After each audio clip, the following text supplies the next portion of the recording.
Starting a brewery wasn't really in the plans, but to be able to make beer, the beer we want to brew at home here in Door County, it was a great chance for us. We're trying to brew beers that, aren't done a whole lot in Wisconsin, so we're really trying to do things a little bit differently. So tradition is something that is steeped in an idea, a feeling, a purpose. My mom looked out for people and they looked out for her. You had this community based around love, nurturing, not only about making money, it was about people caring for each other. She was diligent. She practiced the things that she taught us. If you believe in yourself and you have integrity and you have the drive and you're willing to work hard, sky's the limit.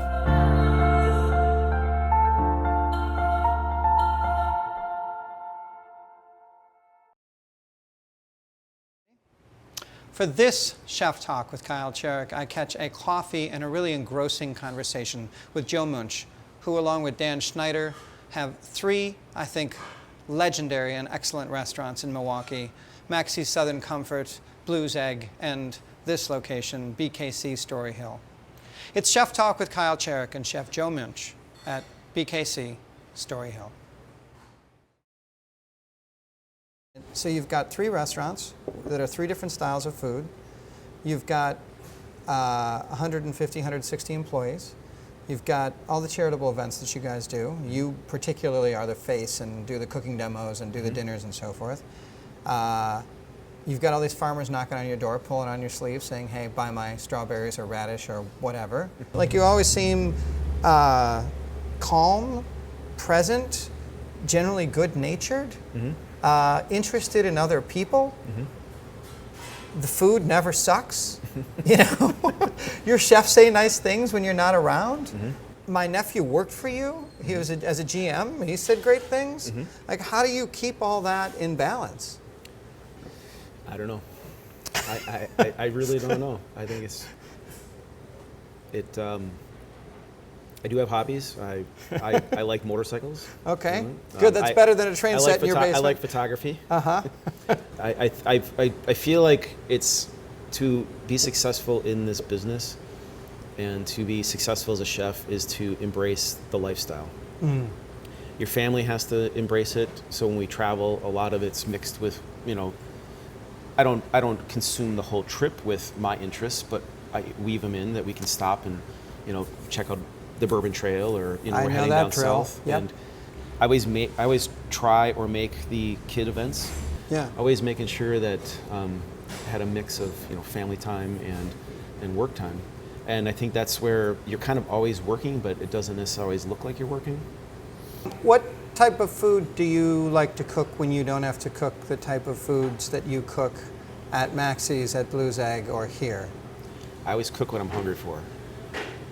If I'm hungry for Asian, I'll cook Asian. Yeah. I think I cook the best when it's what you're hungry for. Homemade pizzas to a lot of simple things. I mean, a lot of ground meat in our house.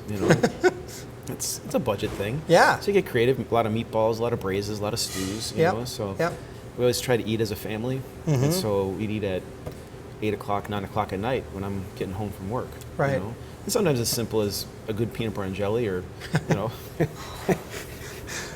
Peanut butter and jelly and frozen pizza has fueled the culinary careers of, and I mean, the lowliest line cook. We did a dinner at Sanford one night, their anniversary dinner. Yeah. And we're all sitting around drinking $100 bottles of wine and eating Orb's pizza after service. It's not like we're eating what we had, right. And it's kind of, you cook all this great food, and you hate to say it, kind of gets into your pores, and you're not hungry for it anymore. And so to go and have a bagel, lox and cream cheese at night, or a good bowl of cereal, can be some of the most satisfying, eating experience. So you came out of country club to a certain extent. You cooked that food. Is fine dining heading towards the edge of the cliff? I think that fine dining has changed in the sense that people want to go up with more frequency. So if you call fine dining, that's usually where you're spending top dollar. I think people just want to eat out more often and more variety. And so to eat at all different levels. And the fine dining thing's, going to be there because people want to have a special occasion place.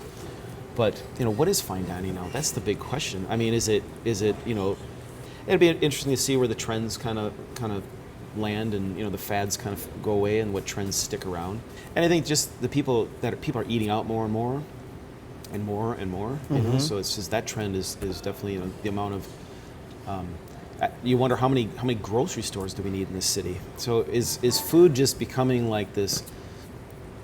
Where is food going? It's a form of recreation, and so you, my friend, may have actually picked the right career now that you've been in it for 20, 30 years. 27 years. Yeah. So it may have turned out to be a savvy career move after all. Yeah. Well, finally. It still doesn't pay that well. Party fillets, 1 is rare. Some fillet, 1 rare. 1 chicken, party style. 7 party salmon, 2